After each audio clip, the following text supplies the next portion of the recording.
All right, Angeloh, here we go. I'm excited, man. Extremely excited to have you on here. Thank you. For so many reasons. One, because the more I've been listening to you for a while now, and the more I just realized that this genre of music is so new still. Afro gospel is extremely new. I didn't know that. Yeah. Maybe because I'm in the States and we've been listening to Afro pop and all these other genres that are mixed in, we thought, well, Christians are already doing it. Boom, it's out there. And maybe you have been doing it, but the actual genre of Afro gospel is doing itself. I think today is especially big for me, not because I've interviewed all kind of artists from all kind of backgrounds, CCM, CHH. I've done everything in 20 years. God has given me the opportunity, but you're the first ever Afro gospel artist that I've ever interviewed. And I'm excited because it's brand new to the genre. Here in the States, it's extremely new. It's to find it is like gold. You're looking in, books that are there that are gold, but you can't really find them because you got to look through all the deep stuff to find it, to the good stuff. So I'll say this for everybody who's checking out. It's Jblaze on the FNFLive podcast. We jump right in. I don't sit here with all these beat up all intros. We want to get right into it because today is a lot to cover. And I think it's going to be a class is in session because it's not just about my man who is an amazing artist, does great music, man of God, is creative, does a bunch of different stuff. We're going to talk about all the stuff he does, which is dope. But I think it's really important for people who listen today to get educated on what's happening with this genre of music and why you need to be on the Spotify playlist. You need to, not mine. He might give you a couple. He might just say, listen, you need to go check out his new single, Biggah. We'll tell you about that in a second. But I'm excited because the genre of music is fairly new. And so my idea is I sat back and prayed and I was like, God, how do we really want to do this to get people educated on it? Because it's not just about, oh, tell me about your single. That's great. And that's awesome. But there's a whole world. I feel that, first of all, you're on the other side of the world. I'm in Miami, Florida. You're in Nigeria, right? Correct? Lagos City. Yeah. So it's like 3:00 this time here, Eastern. In his house, it's like 8:00 at night.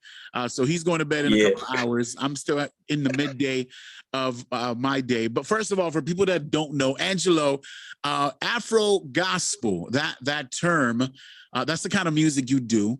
I feel like it's a fusion of a different group of things. Yeah. And I'm going to be tremendously honest. The last 2 years, I really have gotten into Afro pop. And I'm not going to say it's all Christian because it's hard to find good, solid Afro pop Christian playlists. It's hard. Now there's stuff out there, but before there wasn't. So for people that don't know what Afro gospel is, people that are in the States here in the US, what exactly is Afro gospel? So they have an idea of what that is. Okay. So, first things first, I'll start off with something that is a friend of mine, but he's also in the space. His name is Rhema Soul. And there's something he's been championing for a long time. He says the gospel is a message, not a sound. Okay. So once that is established rather, it paves the way for a whole lot of arguments. So I mean, you've seen this with hip hop, Christian hip hop. We've seen this with Christian rock. Like I remember a few years ago, when I was younger, we'd be in church and pastors would be like, oh, rock music is devil's music. And now the biggest worship bands are like rock bands, It's true. So first things first, the gospel is a message and not a sound. Okay. Then second thing, and this is something that I stepped into recently, God was like taking me through a whole lot of journey. And he was like, he says, I'm not ashamed of the gospel of Christ, for it's the power of God that saves everyone who believes. Yeah. And this is how he hit me. He says, I didn't say I'm the power of God. I didn't explain the channel of the power. Like the gospel is the power of God. It didn't say through a pastor. It didn't say through a particular type of music. It didn't say through a particular type of profession. He just says, the gospel is the power of God that saves everyone who believes. So the gospel has to get to somebody for them to believe it. So, however, you get the gospel to them is most likely the concern of how God has wired you. So if you're a teacher, I'm sure somehow teaching, whether it's little kids or teaching sermons, the gospel is going to find expression somehow. You know, if you're a restaurant owner, you know, I mean, like I see you sizzling a lot of awesome stuff that I'm looking forward to, you know. But I see a whole lot of even like your campaigns and stuff. Like you don't necessarily come and slap like Jesus all over the place. I don't. For a believer, I can tell like there's love, there's harmony. You know, when people come around to eat, they feel welcome and invited. That's one way the gospel is finding expression. And so here I am, you know, we're born into what we call the MTV-based generation. Pop music was what we grew up on. Got it. So there's hip hop, there's pop music, there's, you know, house and all that good stuff. And for a long time, as Africans, you know, we were consuming Western content for a long time. But then, you know, over time, of course we had founding fathers who had started like Afro beats and stuff, people like Fela, people who were doing high life and other kinds of African sounds across the continent. But because we were born in the MTV generation, we grew up watching a lot of Western content. So at the beginning of our time, if it wasn't Western enough, it's so funny. I was having a thought earlier today. I'm sorry, I'm trying to create basis. You're painting the picture. I get it. A picture, yeah. So it's funny, like earlier today, I was remembering there was a song done by secular artists. So this is like probably 10, 15 years ago. And this was literally the lines of the song. Young man, tell me, where did you get your skills from? You must have got it from a foreign land. You sound too tight to be African. Wow. And at that time, it was cutting edge because the more Western you sounded, the more hip you were, the better for you in pop culture, right? So people were trying so hard to sound like Usher. People were trying so hard to sound like 50 Cent. Yeah, that was like the vibe. All these dudes, yeah. 15 years later now, the more Western you sound, the more likely you're not going to get noticed by anybody. Oh, okay. So that's switched on his head now. It switched on his head. So it hit me today, like, man, if that guy released that song in this year, man, he'd get a whole lot of trolling on the social media for it, man. Because like it was, but they wouldn't understand that at that time, that was the essence. That was like the goal, sounding so tight. Like if we're too tight and you sounded foreign, man, you knew what you were doing. Now, the more African you sound, the better. So what is Afro-Gospel? Afro-Gospel basically is Africans painting the picture of the gospel through African expression. So on the music side, and this has different expressions, and I say this, and I know why this is like the first time I'm defining this and defining it this way. And I say this because it's a whole culture. So there's music, there's art, there's fashion, there's poetry, there's business, there's entrepreneurship, and all that good stuff happening that is like solely African. Now you even have like tech companies opening apps and they have African names. Like if you came up with one funky Western name, nobody was going to use your app, you know? So the whole Afrobeat movement, first of all, is a celebration of African expression. And so Afro-Gospel is the gospel finding expression through African culture in the case of music or music related stuff.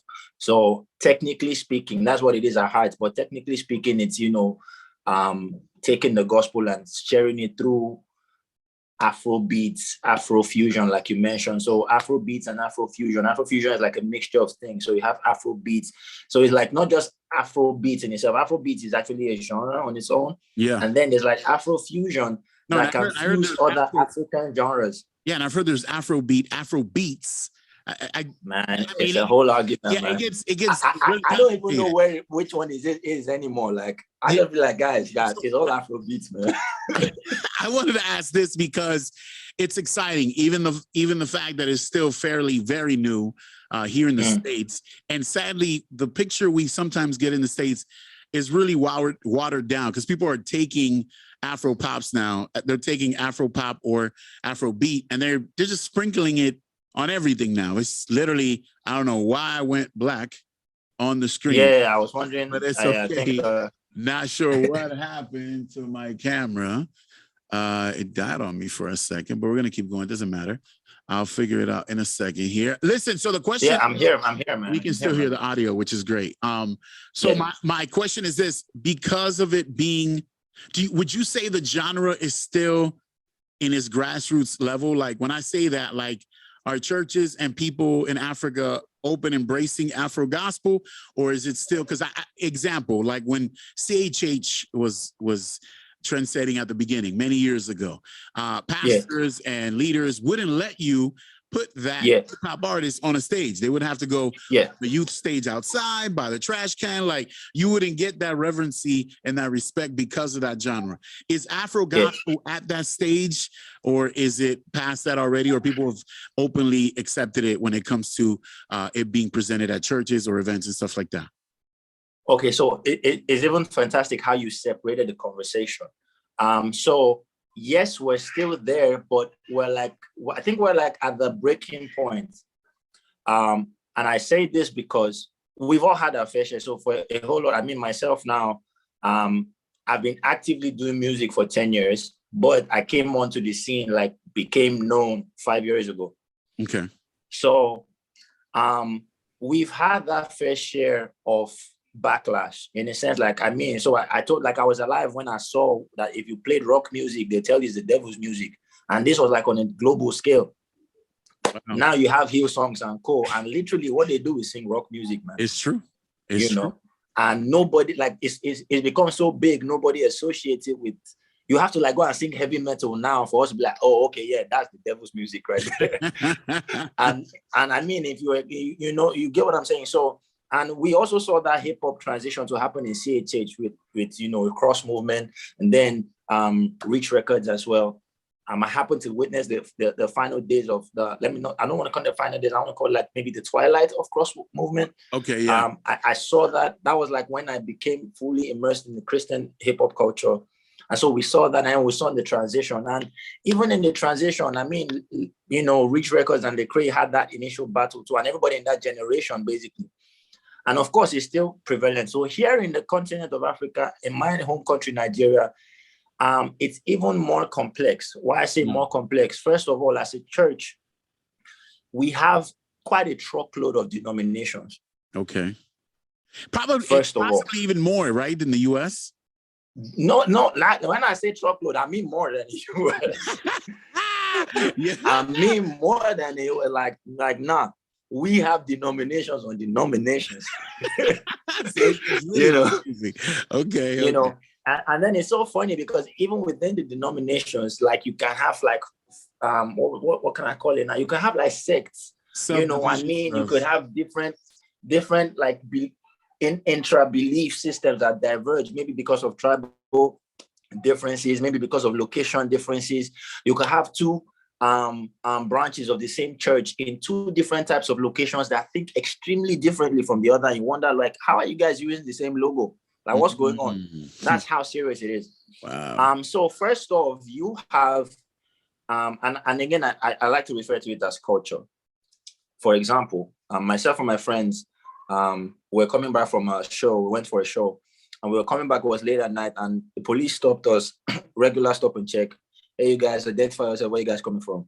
And I mean, everybody in the car, dreadlocks and all, chains and wristwatches and whatnot, which is like easy red flags, if you're from this side. Yeah. And we were like, oh man, like literally we're youth ministers, we just came back from show, event, outreach conference kind of thing. And then the officer, when he finally got to our social media page and saw all we're doing, he was like, okay, now I agree you guys are believers, but what kind of believers are you guys? What's all this thing you put on your head? You guys. So he was not trying to like convert us into real Christians. Yeah. It sounds like legalism to me. I was like, bro. Yeah, it sounds like a little legalism. Well, man, even if I don't even want to, legalism, it makes it too intelligent. Like it's deeper than that. Like if you say legalism, like it kind of like intellectualizes the problem. Yeah. So and then I was like, sir, I'm sure when you were like my age, you had an afro on. Yeah. If you whip out your father's picture now from the early 70s, he probably had the biggest afro in class. With a nice and then they used to wear boot cuts in those days. I'm like, how did you guys grow up and all of a sudden forget that you used to be young? Yeah. So in your days, afros were the in thing. And nowadays now it's dreadlocks and tattoos and whatnot. Like it's just culture that's happening, man. Simple. Like it's no different. But I mean, this is you that has to be self-aware enough to even pay attention to those differences. I mean, for my new song I released, I've had to like step onto TikTok full time, and it gave me a fresh appreciation for the Gen Z, man. I'm like, you guys work hard, but from from the perspective of a millennial, we'd be like, man, you guys all just play on social media and just waste your lives and all that stuff. But it's incredible hard work that they do. Yeah, I'm seeing and I know what you're talking about. If you haven't checked out with this new single, Biggah, I've seen, I'm like, wow, this man is dropping like a TikTok video every couple of hours. Like, it's crazy. And as we may say that they're just sitting there on there, but it is hard work. I'm not gonna lie, it's hard. Us millennials. And they grow to the point where they even get paid for it these days. Yeah. So I'm like, man, something has to shift in my mind. So it took for me to step into the shoes to be like, oh, I get it now. I don't even get it fully, but okay, now I'm willing to pay attention more because apparently we've had a misconception in some ways. Of course, it's not like everything is wrong, but okay, I can relate to you better now and understand your own time and your own season. So yeah, back to the conversation exactly. So I mean, we've had our fair share of churches not opening up to us. However, like I said, there's a transition happening. It's still not happening at scale yet, but it has begun. So why I say at scale is because we still have traditional churches across the nation, across the continent. And by traditional, I mean churches that hold on to the cultural norm. So like I said, it's not even about legalism because the old people, they feel there's a certain way you're supposed to dress as a normal person in society. Yeah. So when they see you with your jeans torn, they don't understand why. Yeah, you know. So it's not really. So what happens is when you go to church, they cover it with the Bible. Wow. But it's not actually about the Bible. Like, it's not even actually about legalism. It's actually culture that's playing up. And so because we're in a Christian space, I feel like the best way to put my argument is to cover it with scripture. That's literally what happens. And so we've had a lot of pushback over the years, but in the past 2, 3, 4 years, there's been a shift. On one hand, you know, things like streaming. So streaming, for example, got us direct access to the people, you know, more than total reliance on church structure. So some of us have been able to some extent to build a following or build a ministry off the back of going face to face and interfacing with the people directly. However, it also has its challenges still because I mean you can do a lot of good work, but when the organization that calls the shots, quote unquote, put their support behind a thing, it can amplify all your hard work, you know, and take it to the next level, which is now also beginning to happen. And so the next thing that's also begun to happen is we're also having like a change of guard. There's something we call a change of guard, in the sense that we're having a transition in leadership. So you have, I mean, a huge chunk of our major churches in the country right now were founded like decades ago. You know, what has now started to happen, I mean, you have myself now, for example, it's very symbolic in a way for me too, because now I just gave birth to my baby. She's about 4 months old. My generation now are becoming the parents of the time. And so I have more youth pastors, youth ministers who are setting up their own churches, building off their own platforms, and they understand the culture and they understand the struggles, they understand the peculiarities of what we do and why it's essential. And so for as many who have taken it upon themselves, so there are things that happen. One, some people understand and then make it an agenda. I get it. So for as many as those who are taking it upon themselves, to implement it into like everything you guys are doing. That's what you're saying, right? Yeah. So that's what I mean, like an agenda. So in the sense where you have pastors now coming to church and doing the opposite of what the pastors then used to do. So you have pastors now inviting us to perform at the churches, to minister directly at the churches. They don't keep you outside. They bring you to the center stage. You know, now you're having, you know, at the moment, working on a project with one of the foremost. I'd consider her like an urban Christian artist.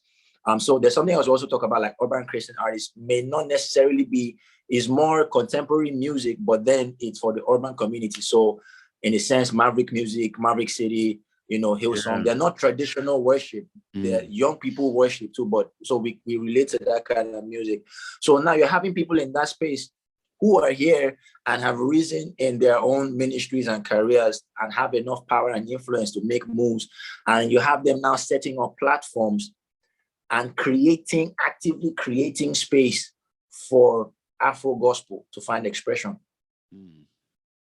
Got it. So those are the things that now happen. So for example, you have pastors who are starting churches now who understand and then from time to time create events and bring people like ministers like us in. You have some who even actively preach about it on Sunday, encouraging their people to consume what we create instead of consuming what the world is creating. You have creatives as well who are building platforms. So, because again, what is even happening? The transition is happening, it has begun, but it's still not enough to be a sustainable space. Yeah. So we have a few creatives. I don't know if I'm allowed to name drop. You can. I know you're gonna name, because you've told me before off record.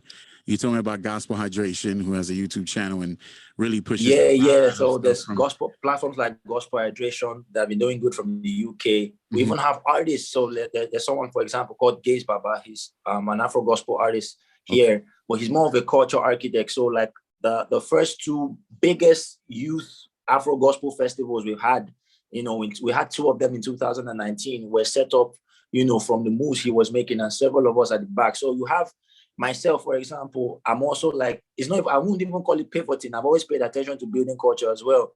So you find us, so in my case, especially because of my gifts, you find us, when I came in, for example, into the space, the quality of artworks that Afro gospel artists were putting out, and even contemporary music artists in my generation are putting out, were not necessarily up to par, creatively speaking. Yeah. And here comes Angeloh, and I take the cover art game to the next level. And now it's available to, of course, now we're becoming more and more premium these days. But it was an essential shift at that time.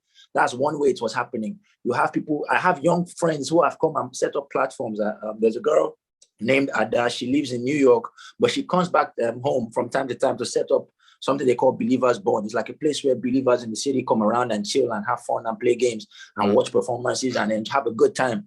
People are building platforms. You have pastors who are setting up events and calling. You have artists at the moment. There's like a festival that's coming up in December. It's being put up by a supposedly urban worship type artist, but she has agenda she understands the agenda for the Afro gospel community and what we can do. And so she set up a whole set in the event. You have the heavy hitting worship leaders in the event, but she's carved out a whole set just for Afro gospel expression to find its place.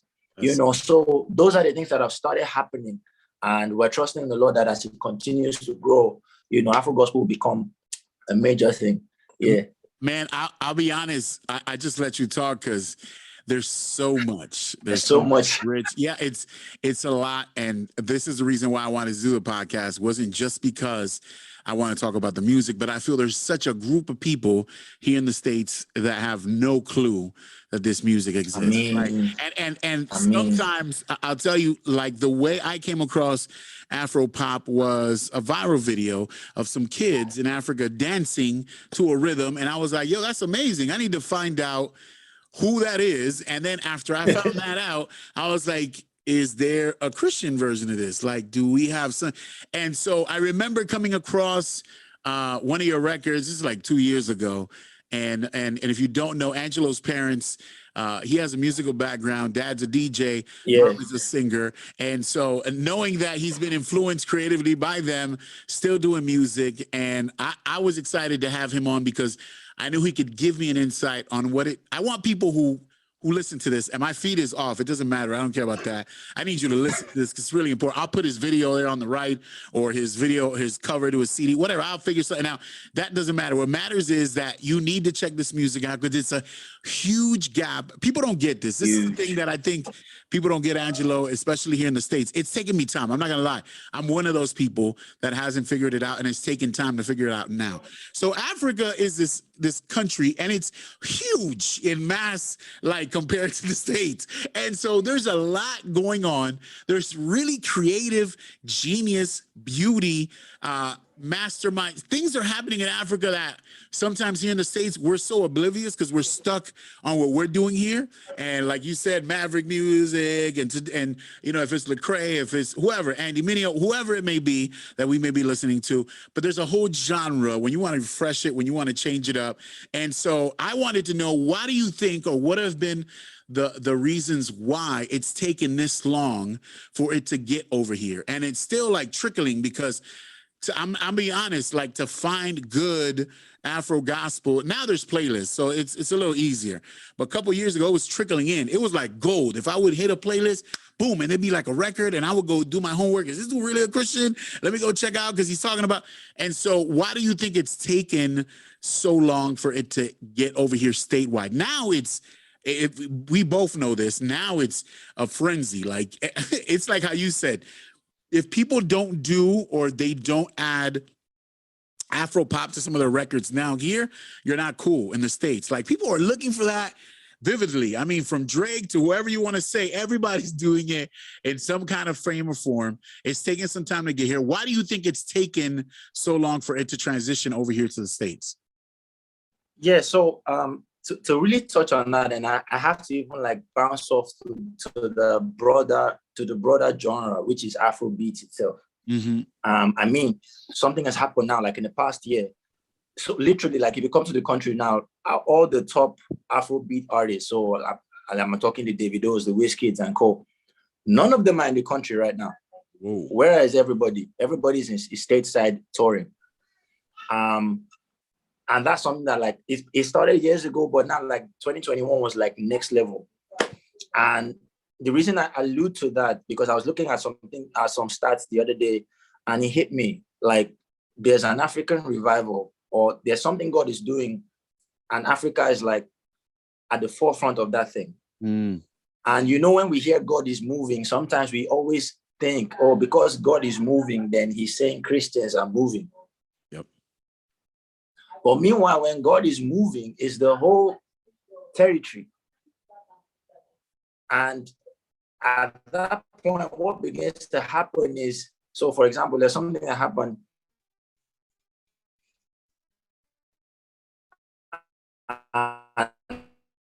season where we're learning a lot of stuff. So like the Biggah alludes to. And in the sense that I'll just give a little story.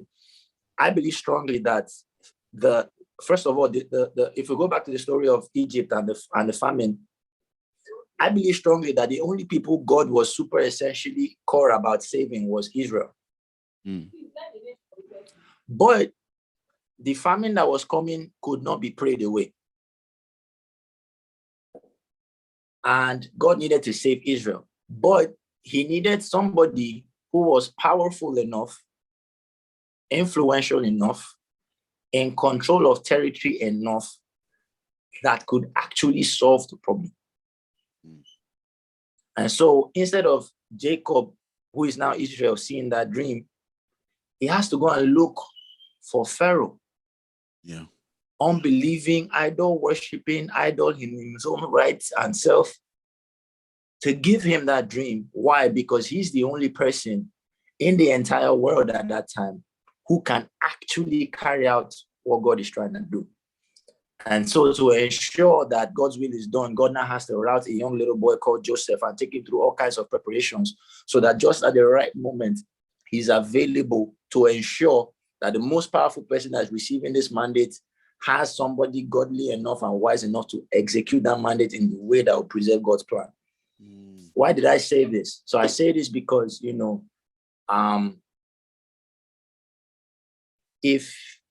when I was looking at this whole space, because again, like I said, it's easy for you to look at things and when you hear, oh, there's a move of God. I mean, revival in the country for the past 1 year, there's been a wave of revival, like a whole season of revival has been happening in the past 1.5 years. Yeah. And it's breaking out. The way I see it now is an industrial revival. So it's not the type, I mean, the past revivals we've seen, it creates more churches.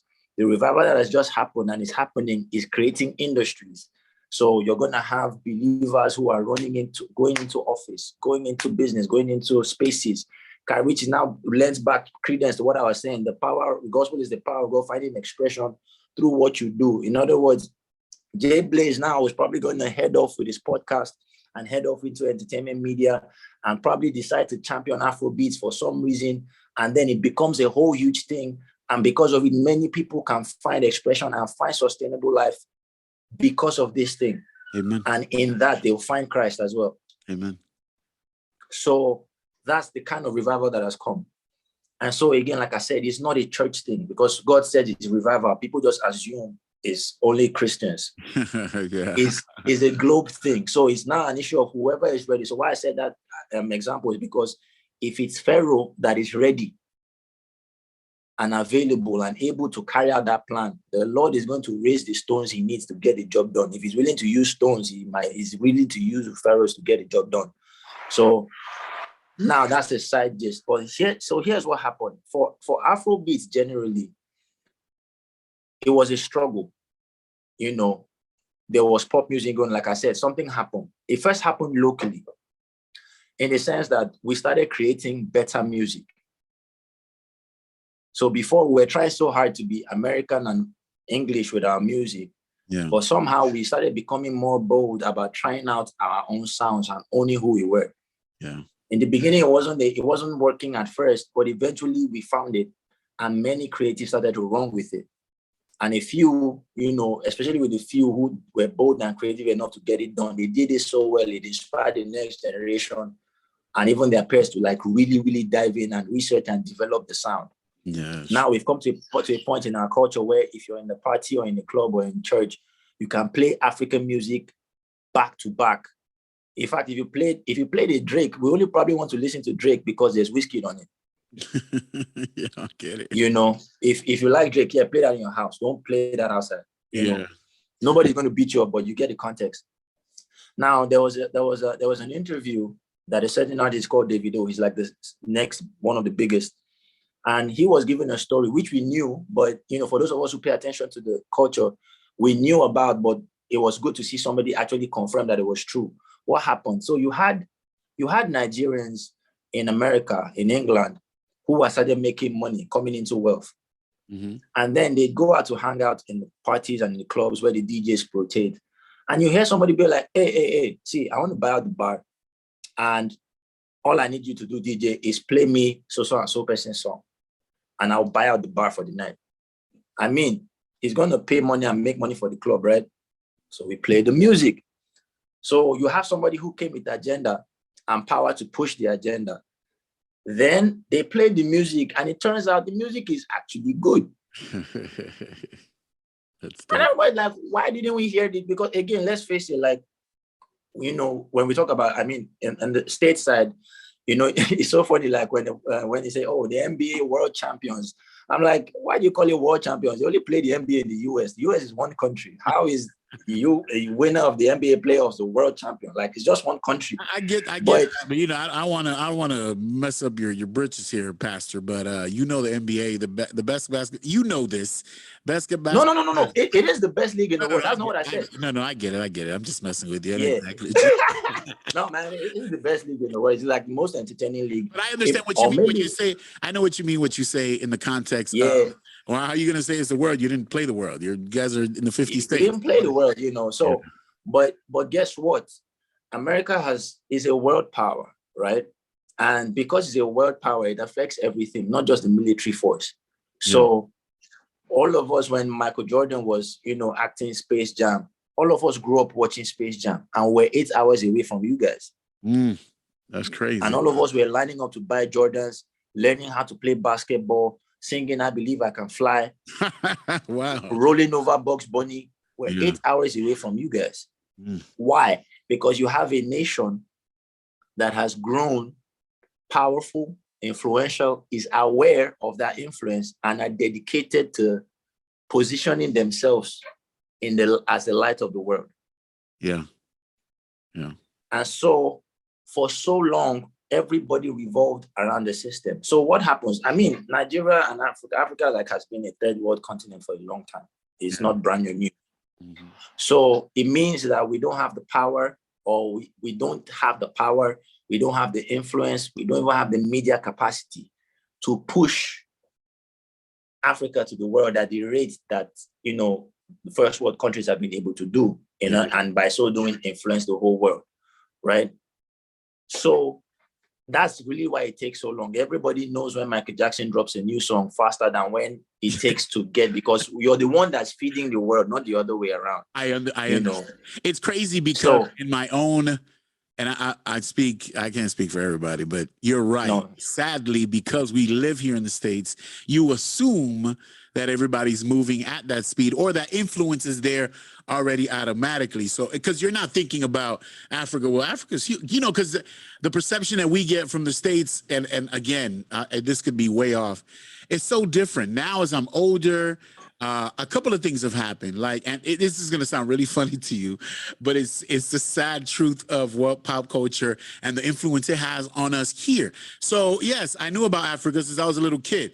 Did everything change once I saw Black Panther and envisioned and saw Black people empowered in such a way, Africans empowered in such a way? Like, I was like, what up, man? I've been sleeping really hard on Africans, their continent, their culture, their people, their music, their food, everything when it comes to all that stuff. And now, so the perception has changed. Not that it's just commercial Africa, but it's like, you know what? It's intriguing. I want to be educated on what's happening in Africa. I want to ask the questions. I want to ask about the things that are happening there, because I told my wife, like, one day, I was like, yo, that'd be one of the places I would love to visit, because it's so different. It's the people are different. The culture is different. Although we serve the same God, just hearing some of the chemistry, the issues you have to deal with, some of the problems compared to here. I mean, man, it's like day and night. But that's why it's so beautiful still in it, that God is able to use people in any area and be exalted with amazing music. And to me, to hear that you're 8 hours away. And I'll be honest, man, you said something, I think people are just going to slide by it, not really pay attention too well. But so something I got and something that really impacted me, and I think it's about the event you were talking about. So I saw a flyer that you designed for an event, a huge event. And it was like a silhouette sideways thing where, like, you were using African characters. It looked dope. Like, I was like, yo, I don't even live there and I want to go there. And you got the essence, the feel, just by watching an image. And so that says a lot about, yo, man, I want to, I guess that's me. That's not everybody. I'm truly interested in culture, just because, like, matter of fact, today, Angeloh, as we're talking, I went to a bakery, a Lebanon bakery. I've never been to one. Okay. I try everybody's food at least once. So I showed up. You know, was it what I expected? Not necessarily, but I met the lady. We spoke a second. I could tell how they vibe, tried some of their drinks, all that kind of stuff. To me, that at this age, when I was 20, I didn't care. As I'm older and got to see it more and more, it's like, so when I came to you, I was like, I think this would be great for these many things. And to be honest with you, I want to get to the music too, because me and you can talk about, these are really long discussions and they can go long-winded about what's happening, because I feel like we're trying to describe a whole continent in 20 minutes. That's just gonna happen. It's almost impossible. So I'll say, and so people get a picture of how I met Angeloh, and this is the first time we're seeing each other, but I knew about his music 2-3 years ago. I came up on a playlist. I think it was on Rapzilla. I'm not sure exactly where I heard it. And I remember the hook part where he was like, Angeloh, he did something. It caught me. You know what I mean? Yeah, I heard him do it, right? And I was like, yo, this dude is sick. Who the heck is this guy? I've never heard nothing like this. And I kept, I think you have a song that says, you comfort me, if I'm not mistaken. Yeah. It's far away, you comfort me. So these records, I kept hearing, right? And so people would come to me and they'd be like, yo, man, have you heard anybody new? Yeah, man, there's this dude in Africa. I don't even know if you know him, but he's amazing. You need to check him out. So I was showing them the records and they're like, you sure this is a Christian? I'm like, yes, bro, this dude's a believer. Like, this dude's a real believer. Go check out. He's doing devotionals. Like, he's legit. And so it was exciting. Met you 3 years ago. You've always put out product that's quality, everything. I saw a live performance you saw that I saw you did with with a band, and they had like a 360 camera, and so I was like, yo, this is sick. They sleeping hard on this dude, like, and I get excited. In the 20 years I've done radio, God has always shown me that forget the platform I have, give others a platform. Like, I met someone just like you years ago in the UK. His name was Dwayne Triumph. Nobody knew who he was at that time. Man, I'm a huge fan of Dwayne, man. Dwayne changed my life. You don't know. You don't know. So Dwayne, I met Dwayne on an email that I sent. This is years ago before I even got on the FM dial. I was just pumping mixtapes to artists and trying to get people to listen to me do a 1 hour show that I wasn't even on the FM dial yet. I wasn't an intern. I was just vision. I was like, let's do it. There was nobody really doing it. I was taking 12 CHH songs on one CD,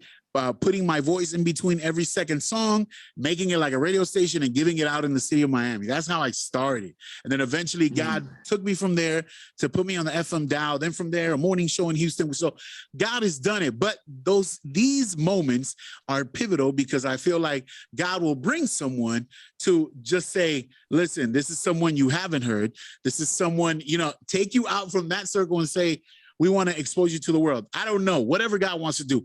I'm excited because one, there's something different. It's quality. When I hear you speak, the culture comes out, the Jesus comes out, the gospel comes out. All those things are in there.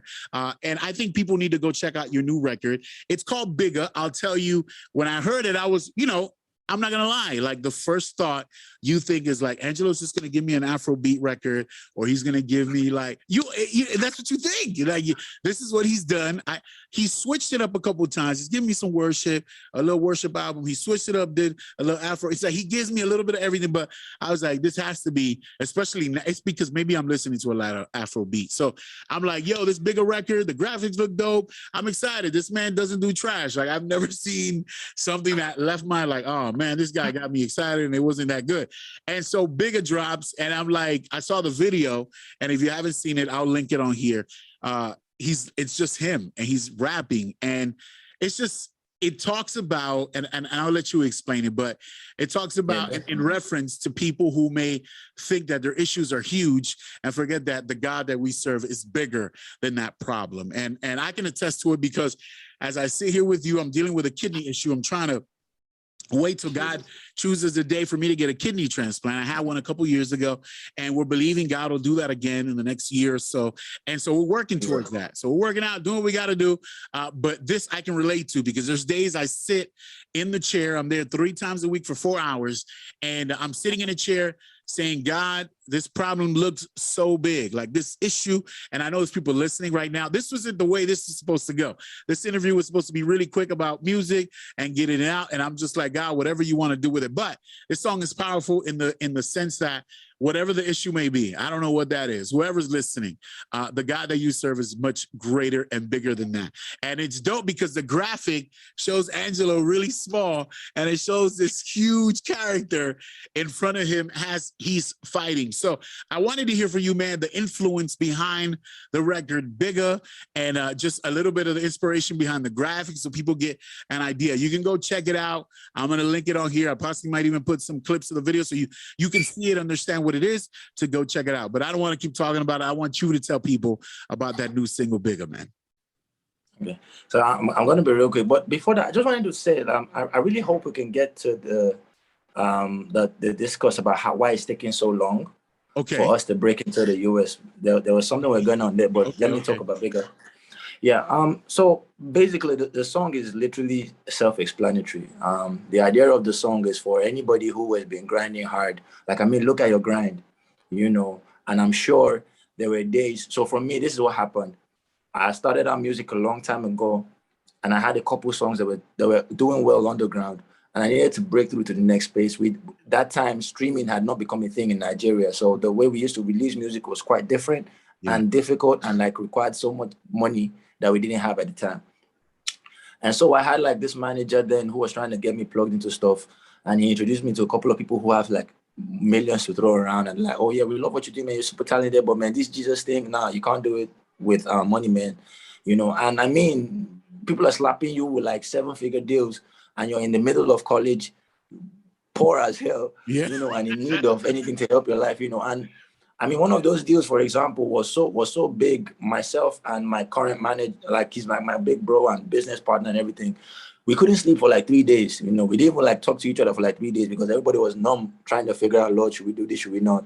But the idea is, in all those conversations and all those things that have happened in life, what happened is I've come face to face, and these are literal terms. The song was basically like me talking back at the voices that had come to me. And I'm not saying voices in my head. I'm like literal conversations, conversations like, man, this your Jesus thing you're doing, bro. There's a likelihood you won't blow.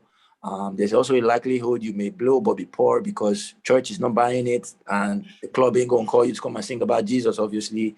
Maybe you become popular and make some money, or maybe you'll be like doing 9 to 5 and have enough money to just be doing the music as a side thing. Or if you're really, really lucky, maybe you break out. There was that. And I remember me going into music. I was like, Lord, you know what? If it's this way, then I have art and other stuff, right? Bless me, let me do this thing, So there was that part. And now we've been trying to do that and creating. We got to a whole struggle of trying to create music, and then got into a space where God enabled us to start creating music. Then the next holiday was putting music out, and there was like roadblocks everywhere, And here I am young, I don't like to lie. I wanted fame. I want fame. Fame is key. God has taken me through the process of understanding what fame is. But then I wanted fame. I wanted to be successful. I wanted to have money. I wanted to have all the fine ladies around me, for all the wrong and right reasons. And here was a proposal for you to leave this Jesus thing and do something else that could change your life and give you all those things ASAP. And for so many reasons, and I don't like to say it because I think like, oh, I did one kind of big thing for the Lord. I was telling a friend the other day, I said, man, you're like, man, I love your sacrifice. I'm like, bro, I don't know if you should be hailing me. I didn't do any of these things because I'm going to say something very funny, but I'm sure everybody listening, you'll hear what the Spirit is saying. I don't surrender to the Lord because, I know people say like, you need to love the Lord because you need to love the Lord. You're supposed to love God for God and not because of what you want. I'm like, my baby is here. She don't care if I love her or not. She just wants to eat food and be happy and be alive and be loved. And nobody stresses her out for loving me for me. Like, if I'm not taking care of her as a father, like, why should she love me? Like, what are we doing? So like, before we even started talking about loving God, he's taking too many steps of love towards me. So when I start reciprocating back, there's no badge of honor like, I love the Lord for the Lord. Nah, bro, he saved you from hell, saved you from sickness and disease. He's going to heal Jblaze. He's going to heal Jblaze from this kidney issue. Then tomorrow someone will be like, man, oh, I love your surrender to the Lord. I'll be like, bro, he healed my kidney, bro. Yeah. Like, what else am I supposed to do? Am I supposed to not love him? Like, it's true. Miss me with all that. Miss me with all that research. Yeah, I want to know that. He's taking care of me, man. Yeah. And I grew up really poor. Yeah, I'm not gonna lie. It takes maturity. It takes time. It takes patience and true understanding. It's not easy, and I tell people all the time because there's days, man. We sound great today. Tomorrow might be straight. Not a situation you want to have a conversation with either of us, but I feel like God is always, man, he's done too much. And I'll say this, and I've said this when I had a kidney, because I had one a couple of years ago. It lasted 6 years, and then so I lost it after 6 years. But I chose to worship Jesus in it and out of it. Like when I had it, when I didn't have it, did it look perfect? Did it look picturesque how it happened? No, imagine it came, man. But I think God is glorified in it, man. And to me, this interview is a big deal because it just shows, man, you're carrying more weight than you even understand. And at first, I got into this interview and I was like, man, nobody, at least here in this side, has heard of this gentleman. But God, you're saying do it. And so to me, it's never been about who the person is. It's really like, what is their message? Like, how can people be impacted by it? What can they take from it? Yeah, the music is dope. Yeah, the creativity is amazing. And yes, you can get inspired.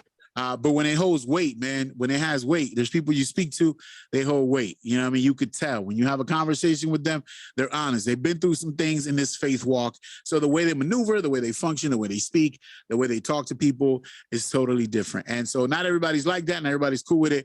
But definitely, man, excited that, especially with something like that, especially with the music and the fact that you're so well-rounded. And I will continue to pray. That's all we can do from this side. It's like, man, because this is it's a big, what it sounds like, Angeloh, from what I hear from you, is that it's this bubble that's growing, and eventually it will pop. It's getting there. And so I'm excited about that. about that process. And will you be there to the end when it does pop? Who knows? Only God knows that.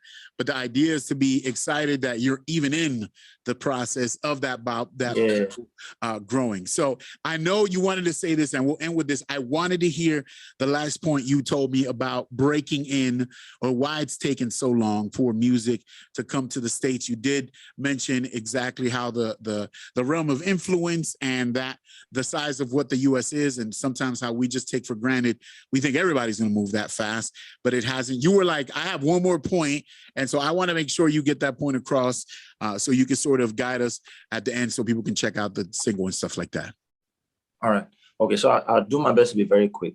So the reason I brought up the story of the Nigerians who were buying out the bars just to be able to play the kind of music they wanted to hear. Like I said, Nigerian music had grown to the point where we don't want to listen to foreign music again. We like play our songs back to back in the clubs all night. Stuff. And so you had people who had traveled outside, worked hard, and had enough money, and they were like, man, all this stuff, I love it, it's cool, but I just want to feel like I'm home again. Buy out the bar and play me my favorite song. And then they play it, and then everybody likes it. And somehow he finds himself in rotation. And that's how he continued to pick up. Of course, there's so many other things happening, business people coming in, the artists back in Africa still pushing hard every day. Because, I mean, these artists have been big in Nigeria for a while. So that's another thing. Like, I mean, somebody comes now, you're just seeing him in the US now, but he's like a whole big thing in Africa. But nobody knows, because the US is like the media powerhouse. So what is happening now for Afrobeat? Afrobeat is now becoming a global phenomenon. Why? Because it's breaking in the US. Yeah, it is. So now back to why I said that is because one of the things I now realize, like I said earlier, the reason why we're transitioning is because you have younger pastors coming in, and they understand the culture, and so they plan for it in the culture they're creating in their churches. We also have creatives who are growing and becoming more than creatives, who are building platforms, both musicians, platform builders, promoters, and all that good stuff.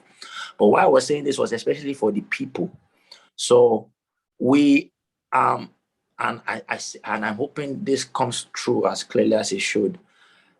I don't think, and it's not, I'm not saying this because I had it by default. It's something that God has had to work on for a while. But I don't think Christians are as unashamed as they say they are or should be.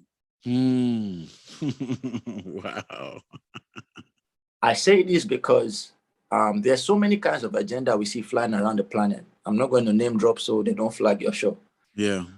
But if you see the amount of, even for stuff that you most likely think is like, man, this thing is like stupid. I don't understand how a human being woke up and thought about this stuff and is explaining this to me.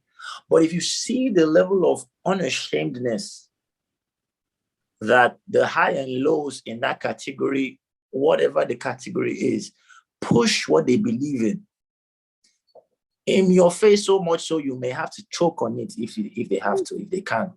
Yeah.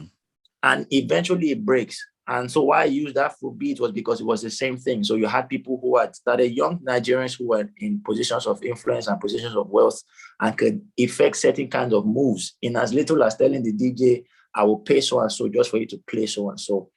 But when you have a community, so why I'm saying this is because believers now will have to, I mean, of course, pop culture is fun.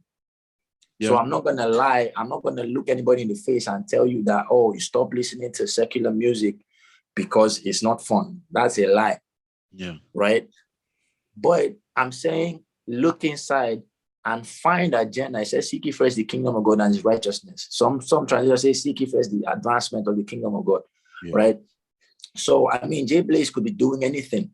The only reason a young guy like me from Africa, 8 hours away from you, is talking to the thousands of people who are going to listen to this episode is because somebody named Jblaze decided he wants to use his own platform and all his resources, even at the expense of sacrificing some resources he would have possibly gained, just to put Jesus on the map. Amen. In his own corner, right? And so I'm saying I'm looking forward to a time where we have believers actively. So, you know, I mean, it's been so funny, for example, where some of the things we now begin to notice, for example, we like when a Christian thing has become so popular. We like it when it becomes very big and popular and mainstream, and it's a good thing. Yeah, when it's trendy. Then so in fact, that's actually the exact word. then here's where it now gets tricky. We like trends. So it's not even that we like trends. We actually like trends more than we even like our agenda. In the sense that we like a trend so much that if a celebrity wakes up one morning and affiliates himself with Jesus, we would celebrate it to the ends of the earth more than we would ride for the people who we've seen put in the work. Boy, you're going to ruffle some feathers. Be careful. I'm being very careful. No, I think very, but and you're talking about when you say something like that and you mention that, Angeloh, that's the US in a nutshell. That's literally what pop culture is. So that's what's the thing. It's not even just the US. It literally happens here. Everywhere. Everywhere, man. Like the list is endless. And for so many reasons. I mean, even you could have a pastor come on Sunday and preach about, man, support these guys. They're doing awesome work. And then they're putting up a show, and then they will invite a mainstream artist that probably just put out a very condescending album that there's nothing holy about, but simply because he comes to church on Sunday and everybody knows, they'll rather fly him out. And I mean, I can't blame him, right? Like, this person is popular, he's going to bring a whole audience out. So I understand that, and it's essential, which is why, like I said earlier, that Israel has to grow to the point where they don't have to wait for Pharaoh to dream for him. Yes, sir. I get it. Because if Israel remains small, then they will have to look for Pharaoh to give the dream. And that's like literally the heart of the song Biggah. Like, it's a time to step out, step inside, align yourself, find whatever alignment you need to find with God, and then step out. Like, it's like a season of death to smallness, because smallness has never helped anybody in this life. If you're small, you can't help anybody. If you're poor, you can't help anybody. If you're downcast, you can't help anybody. It takes somebody who is up to lift the downcast. It takes someone who is wealthy to empower the poor, or even empower regular society. It takes people who are influential to move culture in a particular angle. So what has happened is there's also been like this whenever all of us come to church, or in over time, I mean, and there's scriptures too. And the funny thing about our faith is you can find scriptures to back up anything. And so one of the things that I think the devil really slid in very carefully into our culture is to accept smallness. So because that money is the root, the love of money is the root of all evil. Yeah. You're more quickly to align with poverty than to understand that money answers all things. Sure. And there's a place for it, not the love of it. And there's now, you now hear things like, suffer as a good soldier for Christ. And then it's very easy for you to accept suffering that has no, like I tell my people, like, you're looking at when you preach about suffering, God, and there are a whole lot of people that preach about suffering and godly suffering. I'm like, see, if you look at the apostles, he said even Jesus endured the suffering of the cross. Why? There was a glory ahead. There was a direct result of glory that suffering was going to bring. Yep. The apostles were experiencing all kinds of hunger, pain, and death because their death was their suffering was going to bring about advancement for the gospel. A huge body of Christians are suffering for suffering's sake. Our suffering didn't help the gospel. It didn't help anybody. But you find scriptures and say you're suffering for the cause of Christ. Meanwhile, Christ is not glorified in any way in that suffering. I get it. Listen, man, you're going into something so different. Well, and let's just wrap up. This is you trying to take me to church, man. Yeah, I mean, we're about to have to start passing the offering plate in a minute here because I'm gonna sign up on Cash App ASAP. What you said? I need me some Patreons. Yo, listen, how do people check out your socials, man? You killing me, man. I'm about to put the PayPal logo up here in a second. Stop playing with me. How do people check you out, man? Your music, and go check out the new single, Biggah. Thank you, man. That's the message of the song, man. How do people go check you out? What are your social media? Oh, how do people check me out? Oh, okay, man. My social media, it's Angeloh. So ITSANGELOH. It's Angeloh. Twitter, Instagram, Facebook, TikTok. For my music, if you go straight to my Instagram, you see my link. Any of my social media platforms, you go to the link, you click it, all my music links drop down. Both music, I'm a music artist, I'm a visual artist, art director. This man does I'm animation. Okay, he does animation. I'm an animator, like, he does all you know, I kind of, just launched my new companies, you know, so we're like it's creating, nice. like, And listen, if you're we're listening, doing a lot, man. it Like, we're looks doing a good. lot, you It know. looks good and it's dope and it's fresh and you need to go check it out. I actually created a new cover for Bizzo's new track with Music Soul Chat. Oh, you did? Okay, cool. So yeah, so the profile, right? Yeah. It's on the profile. Okay, perfect. So go check out Angeloh, his new record, Biggah. Go stream it 1,500 times and go check out. If I'm gonna give you a nugget. If you haven't, go check this. I think I'm gonna use a clip of that actual like band. Man, one thing is to just rap on top of a track. Watch this man do his thing live with a band. It's pretty sick. So I'm going to try to use a clip so people can see what I'm talking about. So you can go check it out. Man. I think it'll be dope, man. Angeloh, thank you for your time. Shout out to the family in Nigeria. Appreciate you for all your time, my friend. Thank you so much, man. I really appreciate this, man. My regards to everybody.